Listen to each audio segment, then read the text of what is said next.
Good afternoon. Bonjour à tous.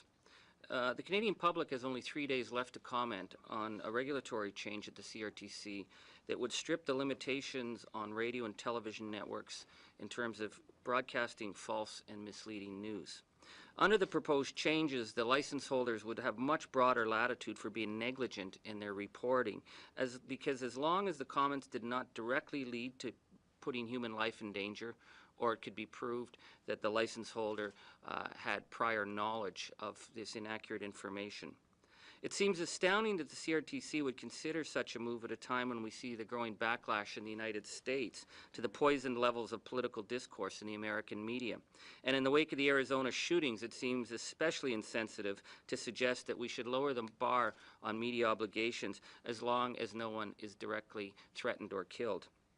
Such recommendations are in direct contravention of Section 3.1 of the Broadcast Act, which sets out the obligations of license holders to maintain very high standards in terms of their objectivity. So, what is the CRTC thinking here? Well, we must go back to 2006 when Maxime Bernier directly intervened in the mandate of the CRTC and ordered the semi-independent judicial body to put market forces above the fundamental mandate of the CRTC, which was to maintain and protect the public interest.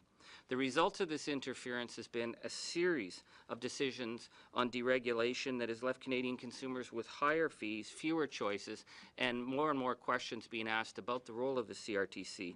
And the latest usage-based billing backlash, I think, speaks volumes to the failure of this policy and the effect of this government's interference.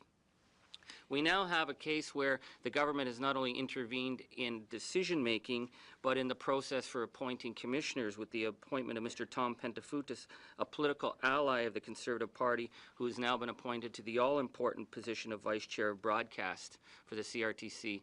It is very disturbing that the CRTC would now move quickly to consider deregulating standards for news reporting. Canada has been a model of tolerance to countries around the world, not because of any superiority of birthright, but because we have balanced the individual right of expression with a larger collective responsibility for the common good. Our airwaves are full of opinion, partisanship, dissent, and this flourishing of positive debate within Canada has been based on the obligation of the license holders to adhere to basic standards of accuracy and fairness in covering stories. Without these obligations, we would find ourselves with the rise of hate radio and the distorted news that has fractured the American body politic, and the potential for deep social fault lines in a bilingual and multicultural nation such as Canada cannot be overlooked. We as New Democrats have launched the 5 Days for Truth campaign to raise awareness about the dangers of deregulating Canada's news giants, on the need to maintain clear standards for accuracy and fairness in reporting. And we're also calling on the government to stop intervening in the CRTC, to stop undermining the independence, and to ensure that in terms of appointments that we are not going to be seen as having political allies of the Prime Minister making major decisions that could affect the broadcast landscape of Canada for years and decades to come.